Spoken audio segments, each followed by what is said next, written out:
அனைவருக்கும் வணக்கம். தாவேக அரசு அமைந்த பின்பு முதல் பட்ஜெட் இன்னைக்கு தாக்கல் செய்யப்பட்டிருக்கு. சட்டமன்றத்தில் பட்ஜெட் கூட்டம் இன்னைக்கு நடந்திருக்கு. இந்த பட்ஜெட் கூட்டத்திற்காக தான் நம்ம ஆவலோடு வெயிட் பண்ணிக்கிட்டு இருந்தோம். ஏன்னா இதற்காக தான் உதயநிதி அவர்களை கைது பண்ணாங்க, அவர் அங்கே வரக்கூடாது அப்படின்ட்டுலாம். ஸோ இந்த பட்ஜெட்டில் என்ன இருக்குது ஏது இருக்குன்றதெல்லாம் பிரித்து பார்த்துருவோம். இப்போ என்ன அப்படின்னு பார்த்தீங்கன்னா, இந்த பட்ஜெட்டு ஏதாவது உருப்படியாக ஏதாவது நடந்திருக்கா, ஏதாவது உருப்படியாக அறிவிச்சிருக்காங்களா அப்படின்னு பார்த்தா இல்லை. பிளாஸ்ட்டுன்னு வச்சுக்கிட்டு இருந்தாங்க ஆட்சிக்கு வரதுக்கு முன்னாடி. இப்போது வேஸ்ட்டு அப்படின்ற அளவுக்கு பட்ஜெட் இருக்குது. மகளிருக்கு உரிமை தொகையாக 2500 கொடுக்கப்படும்னு சொன்னது வரல. வேலை இல்லாத பட்டதாரிகளுக்கு மாதம் 4000 ரூபாய்னு சொன்னது வரல. வருஷத்துக்கு 6 சிலிண்டர்னு சொன்னது வரல. பயிர்க்கடனை முழுமையாக தள்ளுபடி செய்வோம்னு சொன்னது வரல. மாறா என்ன வந்திருக்கு அப்படின்னு பார்த்தீங்கன்னா, மாற்றம் வந்திருக்கு. எதில் மாற்றம் அப்படின்னா, முன்னாடி திமுக அரசு கொண்டு வந்த திட்டங்களில் பெயர்கள் மாற்றப்பட்டிருக்கு. கலைஞர் மகளிர் உரிமை தொகை அப்படின்றதுல கலைஞர் அவர்களுடைய பெயரை எடுத்துட்டாங்க, மகளிர் உரிமை தொகைன்னு வச்சுருக்காங்க. உலகம் உங்கள் கையில்ன்ற திட்டத்துடைய பேரை வெற்றி மடிக்கணினி ஆக்கிட்டாங்க. கலைஞர் கனவு இல்லம் அதை வெற்றி வீடுன்னு மாற்றிட்டாங்க. முதல்வர் படைப்பகம் டிஜிட்டல் நூலகம் ஆயிடுச்சு. நன்னிலம் மண்ணின் மகள்னு ஆயிடுச்சு. ஸோ இந்த மாதிரி திட்டங்களுடைய பேரை தான் மாற்றிருக்காங்க. இதுதான் மாற்றம். வேற எதுவும் அவங்களால ஒரு மாற்றத்தை எல்லாம் கொண்டு வர முடியல. அவங்க சொன்னதே அவங்களால செய்ய முடியல, எதுவுமே இல்லை. ஒட்டுமொத்தமாக அந்த பட்ஜெட்டில் ஒன்றுமே இல்லை. நம்ம நிதியமைச்சர் என்னெல்லாமோ வாசிச்சுட்டு இருந்தார், அதெல்லாம் வாசிக்காமல் சும்மா அப்படியே பேப்பர் எப்படி எடுத்து காட்டிட்டு இவ்வளோதான் எங்கள் பட்ஜெட் அப்படின்ட்டு வெத்து பேப்பர் எடுத்து இப்படி காட்டிக்கிட்டு அப்படியே போயிருந்தாருன்னா கூட கொஞ்சமாவது மரியாதை வெஞ்சிருக்கும். ஏற்கனவே மட்டும் இவங்க மேலே மரியாதை இருந்துச்சா என்ன? அவரு எதுக்கு ஸ்பெஷாலிட்டி தெரியும்ல, உருட்டுக்கட்டையோட சுற்றிட்டு இருப்பார். எல்லாருக்கும் ஒரு வரலாறு இருக்குது கைஸ். இந்த பட்ஜெட் கூட்டத்தில் ஒரு நல்ல விஷயம் என்னன்னு பார்த்தீங்கன்னா, ஒவ்வொரு துறைகளை பற்றி பேசுகிறப்பவும் இந்தியாவிலேயே தமிழ்நாடு முதன்மை மாநிலமாக இருக்குது அப்படின்னு சொல்லிட்டு நிதியமைச்சர் பேசிக்கிட்டே இருக்கார். இவங்க தமிழ்நாட்டை முதன்மை மாநிலமாக வளர்க்கலை. ஸோ இதுக்கு திமுக தான் பின்னாடி இருக்குது இல்லையா? அப்போ திமுகவுடைய சாதனைகளை இந்த தாவேக அரசாங்கமே வேறு வழி இல்லாமல் ஒப்புக்கொள்ளுது. இதுக்கு எதிர்க்கட்சி தலைவர் அண்ணன் உதயநிதி ஸ்டாலின் அவர்கள் நன்றி தெரிவிச்சிருக்கார். பட்ஜெட் அறிவிங்கப்பா, ஏதாவது நல்ல திட்டங்களை அறிவிங்க அப்படின்லாம் கேட்டாங்க. பேரை மாற்றுறாங்க, ஸ்டிக்கர் ஒட்டுறாங்க. ஒன்று ஸ்டிக்கர் ஒட்டுறாங்க, இல்லைனா பேரை மாற்றுறாங்க. வேறு எதுவுமே தெரியல. புதுசாக ஏதாவது கொண்டு வருவோம், புதுசாக ஏதாவது செய்வோம் அப்படின்ட்டு எதுவுமே இல்லை. என்னெல்லாமா அறிவிச்சிருக்காங்க, என்னெல்லாமா அது இதுன்னு என்னமோ அவ்வளோ ஒர்த் இல்லைங்க அவர் அறிவிச்சிருக்கிற எதுவுமே.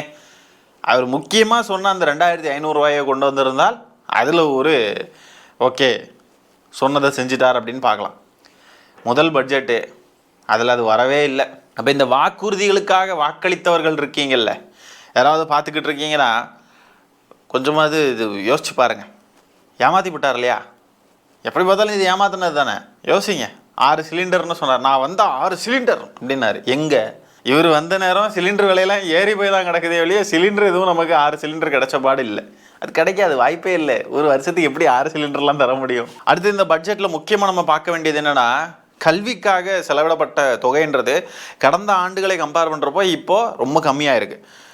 அதாவது 2025லேருந்து 26க்கான பட்ஜெட்டில் எத்தனை கோடி ரூபாய் ஒதுக்கியிருக்காங்க பள்ளி கல்வித்துறைக்குன்னு பார்த்தீங்கன்னா 46,767 கோடி ரூபாய் ஒதுக்கியிருக்காங்க. இப்போ பார்த்தீங்கன்னா 44,527 கோடி ரூபாய் தான் ஒதுக்கியிருக்காங்க. இதில் டிஃப்ரென்ஸ் பாருங்கள், 2,240 கோடி ரூபாயை கம்மி பண்ணியிருக்காங்க படிப்புக்கு செலவு பண்ணக்கூடிய காசில். பார்த்துக்கோங்க, இந்த 2000 சில்லற கோடி ரூபா இதாகுது பாருங்கள், கம்மியாகுது பாருங்கள்.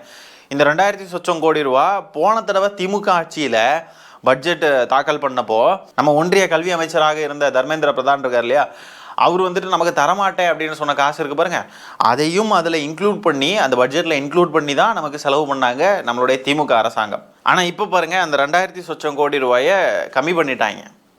படிப்புக்கு செலவு பண்ணுறதை கம்மி பண்ணுறாங்க.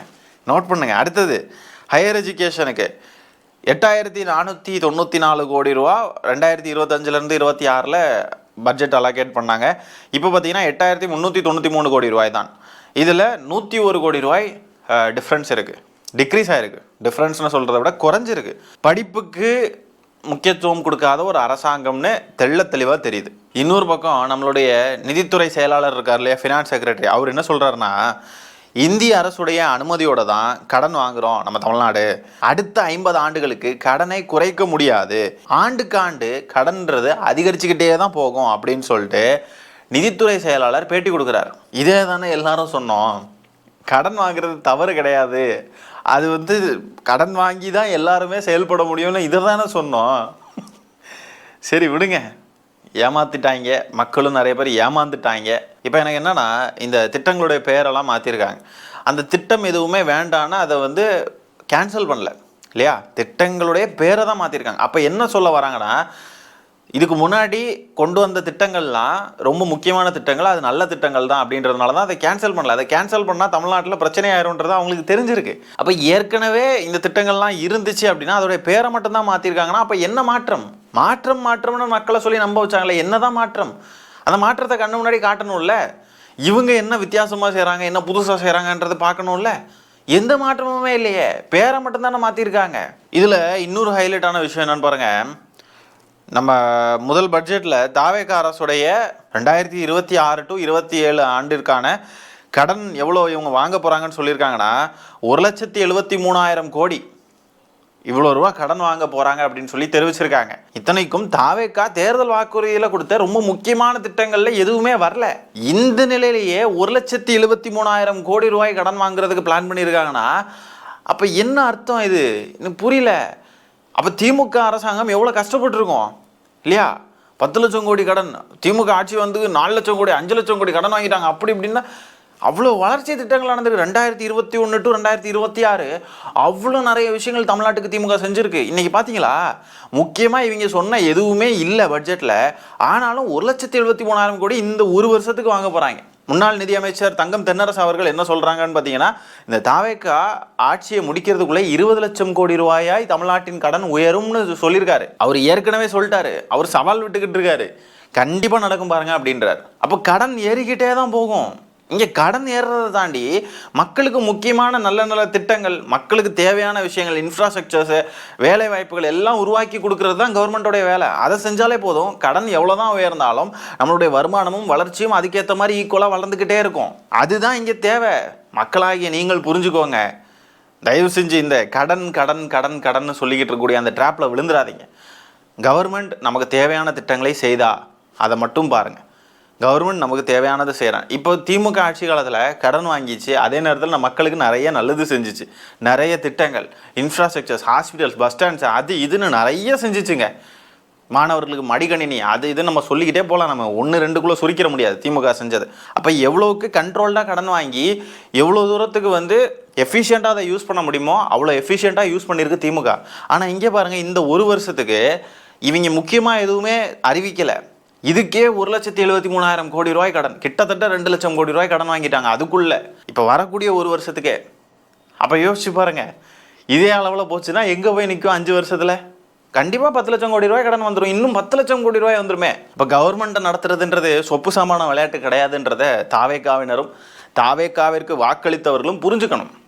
கடன்றது எவ்வளோ நம்பர்ஸில் வேணா இருக்கலாம். இந்த அப்சல்யூட் நம்பர்ஸை வச்சு நம்ம எப்போவுமே கடனை கணக்கு போடக்கூடாது.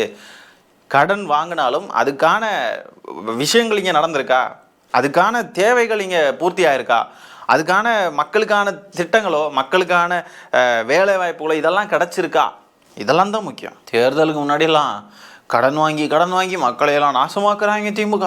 கடன் வாங்கிக்கிட்டே இருக்காங்க, கடனை எடுத்து தமிழ்நாட்டை நாசம் பண்ணிட்டாங்க. என்ன பெரிய தமிழ்நாடு முன்னேறிச்சு, என்ன பெருசா, அங்கே கடனை பாருங்க கடனை கை காட்டினாங்க. இன்னைக்கு கடன் வாங்குறாங்க. ஆனால் திமுக செஞ்சதில் ஒரு பெர்சன்டேஜ் கூட செய்யலை இன்னும். இதுதான் மாற்றம். பார்த்துக்கோங்க. பட்ஜெட்டு ஒரு குப்பை. இது சட்டமன்றத்தில் இதை கொண்டு வாசித்ததுக்கு குப்பையிலேருந்து ஏதாவது பேப்பர் எடுத்துகிட்டு வாசிச்சிருந்தாலாவது அது ஏதாவது 4 பயனுள்ள தகவல் இருந்திருக்கும் போல். இது ஒரு பட்ஜெட்டுன்னு இதை வேற இருந்து வாசிக்கிறாங்க. இதுக்கு சட்டமன்றம் கூடுது வேற. அடுத்ததான் சட்டமன்றத்தில் இன்றைக்கி விஜய் அவர்கள் உட்கார்ந்து இருக்கிறப்போ அப்படியே எதையோ பறி கொடுத்த மாதிரியே இருக்காரு. இன்றைக்கி மட்டுமா அப்படி இருக்காரு, எப்பவுமே அப்படி தான் இருக்கார். இந்த ஃப்ரெண்ட்ஸ் படத்தில் கடைசியாக விஜய் அவர்கள் உட்காந்துருப்பார் இல்லையா, இப்படியே உட்காந்துருப்பார். அப்படியே அதே மாதிரியே உட்காந்துருக்கார். அப்படியே பார்த்துக்கிட்டு அப்படியே வேறு ஏதோ ஒரு உலகத்தில் வாழ்ந்துக்கிட்டு என்னதான் நினச்சிக்கிட்டு இருப்பாரோ தெரில. எதிரில் அண்ணன் உதயநிதி அவர்கள் இருந்திருப்பார். அதை நினச்சிட்டு இன்றைக்கி கைது பண்ணி உள்ளே வச்சிடலான்னு பார்த்தோம். இவர் என்னன்னா வந்து நமக்கு எதிரிலே வந்து உட்கார்ந்துருக்காரே, சரி நம்ம அங்கிட்ட எங்கிட்டையாவது பார்ப்போம் அப்படின்னு பார்த்துக்கிட்டு அதை நினச்சே ஃபீல் பண்ணிக்கிட்டு இருக்காரு போல இருக்கு. இல்லைனா எங்கேருந்தோ திட்டு வந்திருக்கும் போல், கைது பண்ண கூட துப்பு இல்லை அப்படின்ற மாதிரி ஏதாவது திட்டு வந்திருக்கும் போல், அதை நினச்சி ரொம்ப வருத்தப்படுறாரோ என்னமோ. எங்கே இருந்தோன்னு தான் சொன்னேன், வேறு எதுவும் நினைக்கக்கூடாது. தண்ணின்னு சொன்னால் கூட அது வேறு பொருள்படுது. என்னங்க பண்ணுறது, எல்லா வார்த்தைக்கும் சொந்தம் கொண்டாடுறாங்க, இப்போ தண்ணிக்கு சொந்தம் கொண்டாடிட்டாங்க. சரி, நிதி அமைச்சரை பற்றி பார்க்கணும் இல்லையா?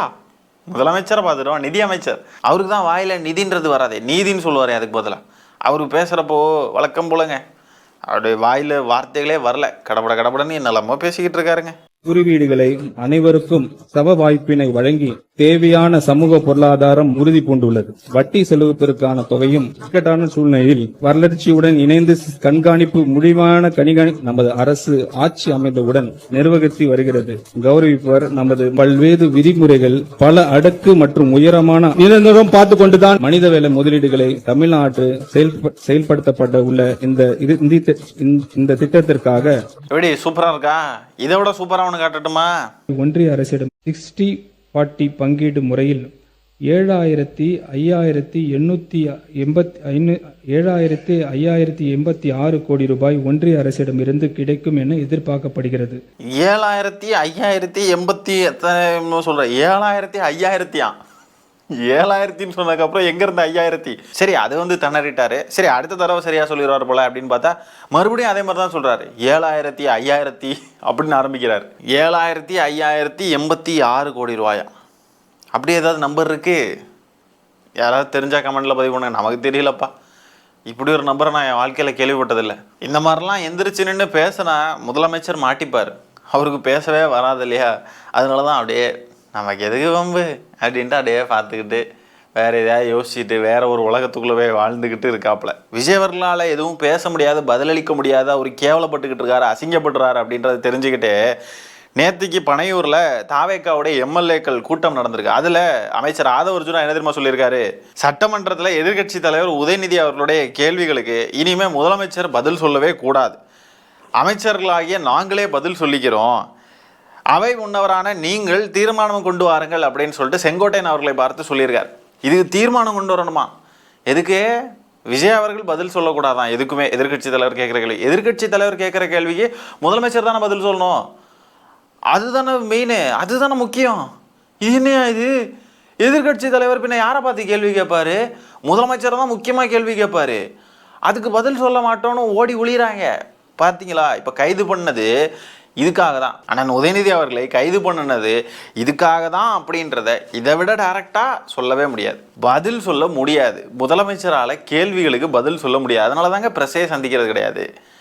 அது மட்டும் இல்லாமல் கேள்வி கேட்டால் அம்பலப்பட்டுருவார், பதில் சொல்ல முடியாது. அவருக்கு ஸ்கிரிப்ட் இருந்தால் மட்டும்தான் பதில் சொல்லுவார். இதை வேற அண்ணன் உதயநிதி அவர்கள் போட்டு பயங்கரமாக கலாச்சி விட்டுட்டார். சட்டமன்றத்தில் பதில் சொல்கிறதுக்கு முன்ஜாமீன் கேட்குறாங்க ஒரு ஆனர் அப்படின்னு சொல்லிட்டு பயங்கரமாக கலாச்சி விட்டுட்டார் அண்ணன் உதயநிதி அவர்கள். பாருங்கள், இந்த லட்சணத்தில் தான் இருக்குது. எங்கள் தலைவர் வந்து மௌன புரட்சி, அவர் அமைதியாக இருப்பார், சொல்லல செயல்தான் முக்கியம் அப்படின்லாம் வச்சுக்கிட்டு இருக்கானுங்க. சரி, செயல்லையாவது ஏதாவது இருக்கா அப்படின்னு பார்த்தா பட்ஜெட்டில் எதுவுமே இல்லை, மற்றபடியும் செயலில் எதுவும் இல்லை. தண்ணின்னு சொன்னால் கைது பண்ணிடுவாங்க, அவ்வளோதான். நம்ம வாய்களில் தண்ணின்ற வார்த்தையும் இனிமேல் வந்துடக்கூடாது, ஆன்ற வார்த்தையும் வந்துடக்கூடாது, 2 வார்த்தையும் வரக்கூடாது. வந்துச்சுன்னா கைது. பேசுகிறவங்கள கைது பண்ணுறதை தாண்டி இந்த ஆட்சியில் எதுவுமே உருப்படியாக நடந்த மாதிரி தெரியல. சரி, எதுவும் செய்ய தான் மாட்டேங்கிறாரு, கேள்வி எழுப்பி அதுக்கான பதிலையாவது பெறலாம் அப்படின்னு பார்த்தா அதுக்கும் அவர் பேச மாட்டாங்க, அதுக்கும் முன்ஜாமீன் வாங்கிடுறாங்க. சூப்பராக இருக்குல்ல ஆட்சி? மாற்றம் கைஸ், வர ஒன்றும் இல்லை. இது வரைக்கும் இப்படிப்பட்ட ஒரு ஆட்சியை நம்ம பார்த்துருக்கவே மாட்டோம் கைஸ். எதிர்கட்சி தலைவர் கேட்குற கேள்விகளுக்கு முதலமைச்சர் பதில் சொல்லக்கூடாதுன்னு தீர்மானம் நிறைவேற்றுங்க அப்படின்ட்டுலாம் கேட்குறாங்க அமைச்சர்கள். இதனால தான் அண்ணன் உதயநிதி அவர்கள் தஞ்சாவூரில் பேசுகிறப்போ சொன்னார், இந்த தாவேக்கான்ற கட்சியில் இருக்கக்கூடிய அமைச்சர்கள், முதலமைச்சர் முதல்கூடி எல்லாமே ஜோக்கர்களாக இருக்காங்க அப்படின்னு சொல்லிட்டார். இதுதான் அது. ஆகவே இன்னைக்கு இந்த நீதி அமைச்சர் மரிய வில்சன் அவர்கள் பட்ஜெட் தாக்கல் செஞ்சுருக்கார் இல்லையா? இந்த பட்ஜெட்டை பற்றி நீங்கள் என்ன நினைக்கிறீங்க அப்படின்ற உங்களுடைய கருத்துக்களை கமெண்ட்ஸில் பதிவு பண்ணுங்கள். இந்த காணொலியை நான் இத்துடன் நிறைவு செய்து கொள்கிறேன். நன்றி, வணக்கம்.